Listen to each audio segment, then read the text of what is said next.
बिस्मिल्लाहिर्रहमानिर्रहीम अस्सलाम वालेकुम रहमतुल्लाहि व बरकातहू। नमाज फजर के बाद सूरह फातिहा की एक आयत आपने 11 बार पढ़नी है। तो 5 दिन के अंदर अंदर अल्लाह ताला आपको बहुत बड़ी खुशखबरी देगा और आपका हर मसला, आपकी हर परेशानी दूर हो जाएगी। नाज़रीन किराम, हज़ारों दुरूद और सलाम नबी करीम सल्लल्लाहु अलैहि वसल्लम की ज़ात पर।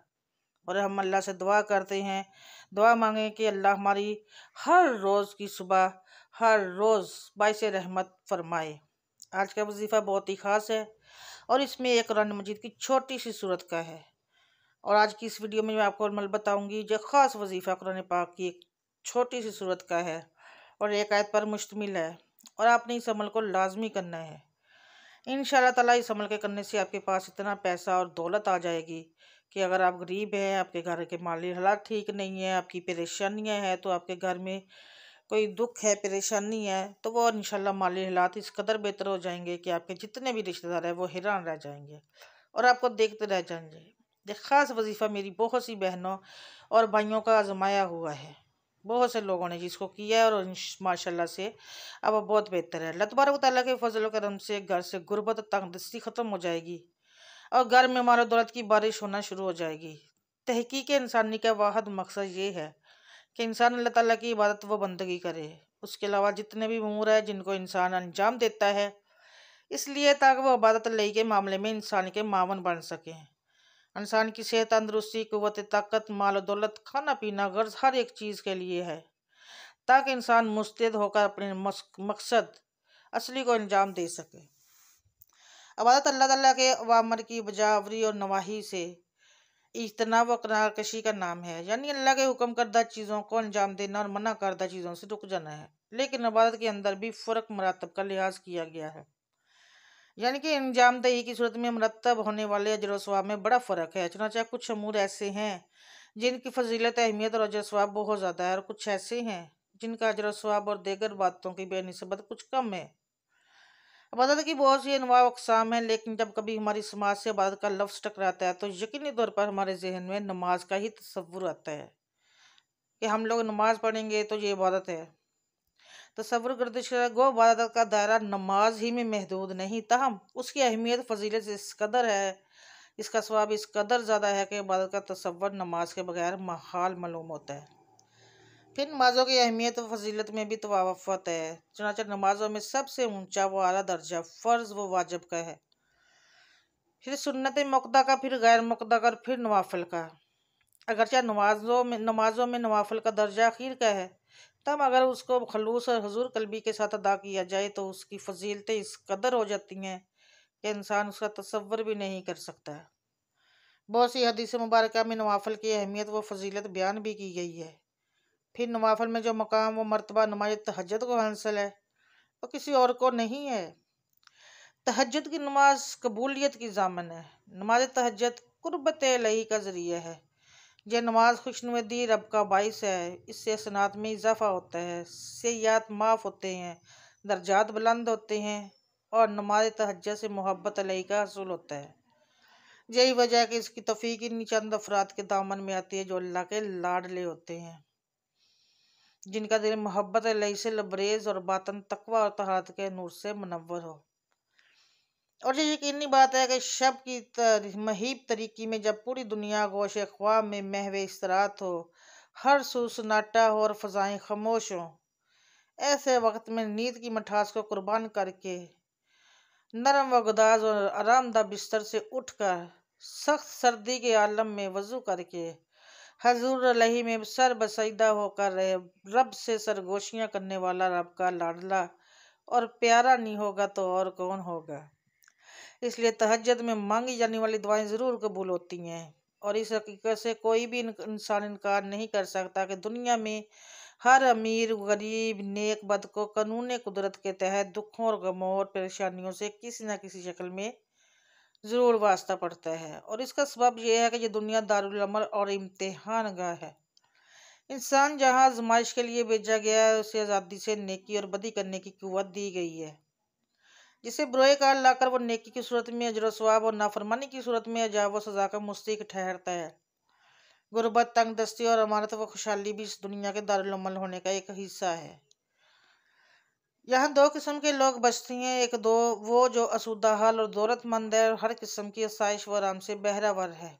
दूसरे वो जो गरीब और मफलूकल हाल और जिंदगी की जरूरियात से भी महरूम है। मसाइब व आलाम इन्हें दसते रहते हैं और वह जिंदगी यूं गुजारते हैं जैसे दुखों के मनो बोझ तले दबे हुए हैं और इस बोझ में तखफीफ के आसार भी दिखाई न देते हों।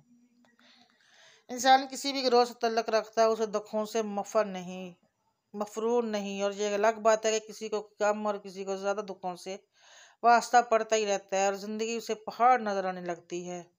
वो चाहता है कि मसाइब अलाम से छुटकारा हासिल करे, मगर वो इस तरह उसके गले का हार बन जाते हैं कि रुवाती कंबल की तरह छोड़ने का नाम ही नहीं लेते। गले का हार बनने वाले इन दुखों का कोई सर पैर बिल्कुल नहीं होता। किसी भी पहलू से वे जिंदगी के लिए अजाम बन सकते हैं। मुसलसल नाकामियां और हौसला शक्ल महरूमियां इन्हें जन्म देती हैं और गम के अंधेरे घरों में जा गिराती हैं।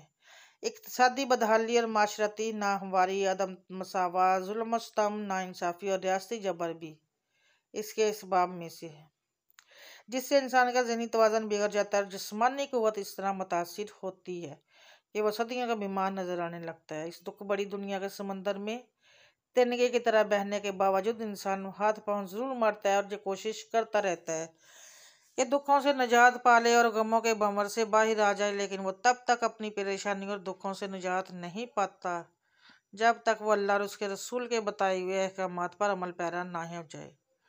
उसे चाहिए कि वह अल्लाह से अपने गुनाहों की तौबा करता रहे, उस बात पर यकीन रखे कि वह ज़रूर इसकी तौबा कबूल करेगा और उसकी तमाम परेशानियां और गम ख़त्म कर देगा।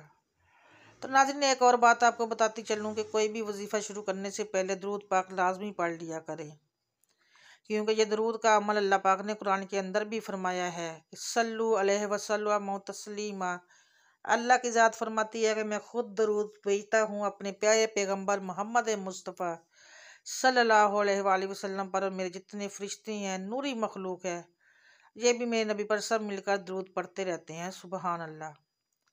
आगे अल्लाह फरमाता है कि ईमान वालो सल्लु अलैहि वसल्लम तस्लीमा, तुम भी मेरे नबी हज़रत मोहम्मद मुस्तफ़ा सल्लल्लाहु अलैहि वसल्लम पर दरूद पढ़ो। ये मेरे अल्लाह का हुक्म है और जो काम मुझे अमल अल्लाह की ज़ात खुद भी करती है।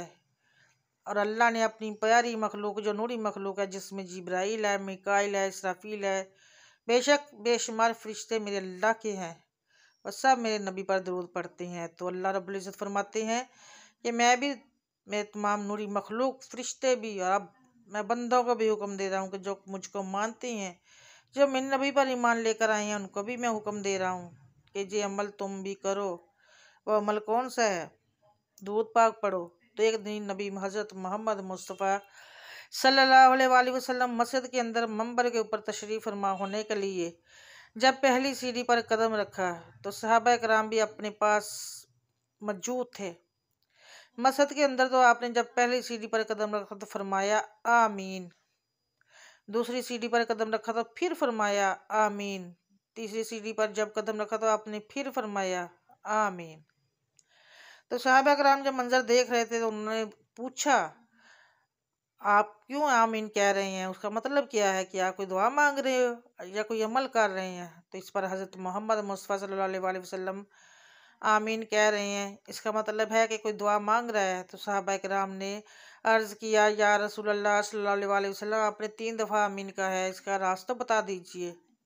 तो मेरे नबी ने फरमाया कि अभी जिब्राइल अमीन फ़रिश्ता आया था, अल्लाह की नूरी मखलूक है और वह पैगाम लेकर आया है कि जिस बंदे की ज़िंदगी में इसके वालिदैन बुढ़ापे कोई हालत में हो और वो इनकी खिदमत ना कर सके, वो हलाक हो जाए। तो मैंने उसके ऊपर आमीन कहा है। एक तो आमीन में का मकसद ये हुआ। दूसरे नंबर पर मैंने आमीन इसलिए कहा कि जिस बंदे के सामने हज़रत मोहम्मद सल्लल्लाहु अलैहि वसल्लम अपना फरमाते हैं कि मेरा नाम आए, मोहम्मद का नाम आए और वह दूध ना भेजे, वो भी हलाक हो जाए। तो मेरी नबी ने फरमाया कि मैंने उसके ऊपर भी आमीन कहा है। और तीसरे नंबर पर आमीन की वजह कि जिस बंदे की ज़िंदगी में माह रमज़ान, ये जो रमज़ान मुबारक का मुक़द्दस महीना होता है, जिस बंदे की ज़िंदगी में वो आए और वह अपनी बख्शिश न करवा सके, वो भी हलाक हो जाए। तो मैंने कहा आमीन। देखो ना कितनी सख्त वईद है। अल्लाह का हुक्म है और अल्लाह के हुक्म को लेकर आने वाला सारे फरिश्तों का सरदार फरिश्ता हज़रत जिब्राइल अमीन है, और जिस हस्ती के पास वो फरिश्ता आता है वो सारे नबियों का इमाम है। अब मेरे नबी आमीन कह रहे हैं अल्लाह का हुक्म है, जिब्राइल लेकर आने वाला है। अब ये बताओ कि इसके अंदर कोई शक है? कोई भी नहीं। और मेरे भाई, मेरे नबी पर दूध पढ़ना है, नबूवत है। देखो अल्लाह ने 2 फरिश्ते तैनात किए हैं, एक दाएं एक बाएं, और जब दरूद इंसान पढ़ता है तो ये दोनों फरिश्ते लिखना शुरू कर देते हैं। ये वाहद अमल है। किसी ने पूछा या रसूलुल्लाह सल्लल्लाहु अलैहि वसल्लम, नेकियों वाले फरिश्ते की तो समझ आती है कि वो नेकियां लिखेगा, बदियों वाला क्या लिखता है? तो वो क्या लिखता है? आपने फरमाया कि वो बदियां मिटाना शुरू कर देता है। सुबहान अल्लाह। जब दरूद पढ़ा जाता है तो इसलिए मेरे नबी की बड़ी इज्जत और शान और वक़ार है। तो आप सल्लल्लाहु अलैहि वसल्लम जब मिराज पर गए तो जिब्राइल आपके पास बैठे हुए थे। तो एक फ़रिश्ता आता है, थक के आवाज़ आती है, तो इसमें एक फ़रिश्ता आता है। तो जिब्राइल जब देखते हैं, तो मेरे नबी ने भी देखा, तो मेरे नबी को जिब्राइल कहते हैं, मैंने अपनी ज़िंदगी में ये पहली दफ़ा फ़रिश्ता देखा है, और ये दरवाज़ा जो आज खुला है जिससे वो आया है, मैंने भी ये अपनी ज़िंदगी में पहली दफ़ा देखा है। देखो ना, कितने 100 साल पहले अल्लाह ने नूरी मखलूक बनाई थी। सबसे पहले नूरी मखलूक थी, उसके बाद इंसान को बनाया गया। जब वो आया तो उसने अल्लाह की जानब से वो नूर दिए। एक सूरह फातिहा थी और एक सूरह बकरा की आखिरी 2 आयत। कुछ मुफस्सरीन तो 3 भी लिखते हैं, लेकिन आज जो मैं आपको बताऊंगी वो सूरह फातिहा का अमल है। पहला नूर जो फरिश्ता लेकर आया था, सूरह फातिहा। इसका वजीफ़ा आपको बताऊंगी, इसका तरीका बताऊंगी। आज आपने असर के बाद कर लेना, जिस दिन आपको टाइम मिले आपने असर के बाद कर लेना है, या इसको रूटीन बना लेना। आपने किसी भी दिन अव्वल व आखिर आपने 3 मरतबा दुरूद शरीफ पढ़ना है। एक बार मेरे साथ भी पढ़ लें, सवाब की नीयत से कि अल्लाह ताला हमारा पढ़ा हुआ कबूल व मंजूर करे, और अल्लाह ताला हमारे पढ़ने में ज़ेर ज़बर पेश मद की जो भी गलती कोताही हो अल्लाह ताला माफ़ फरमाए। अल्लाहुम्मा सल्ली अला मुहम्मदिन व अला आलि मुहम्मदिन कमा सल्लैता अला इब्राहीम व अला आलि इब्राहीम इन्नका हमीदुम मजीद। अल्लाहुम्मा बारिक अला मुहम्मदिन व अला आलि मुहम्मदिन कमा बारिकता अला इब्राहीम व अला आलि इब्राहीम इन्नका हमीदुम मजीद। दुरूद पाक पढ़कर आपने पढ़ना है अल्हम्द शरीफ जो है, अल्हम्दुलिल्लाहि रब्बुल आलमीन अर्रहमानिर रहीम। यहाँ तक आपने इसको 11 दफ़ा पढ़ना है। 11 दफ़ा पढ़कर फिर आगे आपने पढ़ना है मालिक यौमिल-दीन इय्याका नअबुदु व इय्याका नस्तईन, मुकम्मल करना है। इस तरीके से सिर्फ 3 मरतबा 11 दफ़ा पढ़कर फिर 11 मरतबा आपने पढ़ना है। समझ आ गई? सबसे पहले आपने पढ़ना है अल्हम्दुलिल्लाहि रब्बुल आलमीन अर्रहमानिर रहीम। इसको आपने 11 दफ़ा पढ़ना है। फिर 11 दफ़ा पढ़कर फिर आगे आपने पढ़ना है मालिक यौमिद्दीन इय्याका नअबुदु व इय्याका नस्तईन, फिर मुकम्मल करना है। इसी तरीके से सिर्फ 3 मरतबा, मतलब कि 11 दफ़ा पढ़कर फिर 11 मरतबा आपने पढ़ना है। इस तरह करके आपने ये 33 मरतबा बन जाएगा जो आपने पढ़ना है। और जब ये 33 बार हो जाए तो बाकी सूरह फातिहा 3 बार हो जाएगी। और जब आप ये अमल करें अव्वल व आखिर 3 बार दुरूद शरीफ के साथ, फिर अल्लाह से दुआ मांगे, और ये ऐसा वजीफ़ा है आपकी कोई दुआ भी रद्द नहीं होगी। ये इंतहाई ताकतवर और आज़मुदा वजीफ़ा है। आप मोहतरम नाज़रीन, ये बहुत ही मुजर्रब और आज़मुदा वजीफ़ा है। तो मैंने सोचा कि मैं आपको तोहफे में दे दूं, आप लोग कर लें, क्योंकि जिन लोगों ने किया है उनको अल्लाह ताला ने बहुत फ़ायदा दिया है, और पैसे की कमी है वो दूर हो जाएगी इंशाल्लाह। रब्बुल इज़्ज़त आपको तंगी दस्ती से निजात देते हैं इंशाल्लाह, और बहुत जल्द आपको खुशखबरी भी मिलेगी। और ये अमल ईमानदारी के साथ, यकसोई के साथ करना है। नाज़रीन, गुजारिश है कि आपने कमेंट में अल्लाह ताला के 99 नामों में से एक नाम ज़रूर कमेंट में लिखना है। और अगर मेरे चैनल पर पहली बार आए हैं, अभी तक सब्सक्राइब नहीं किया, तो चैनल को सब्सक्राइब ज़रूर कीजिएगा, और साथ लगे बेल आइकन को ज़रूर प्रेस कीजिएगा। एक दूसरे को दुआएं देते रहा करें, एक दूसरे से दुआएं लेते रहा करें। मुझे भी अपनी दुआ में याद रखिएगा। मिलूंगी मैं आपसे नेक्स्ट वीडियो में बशर्ते ज़िंदगी। तब तक के लिए अल्लाह हाफिज़।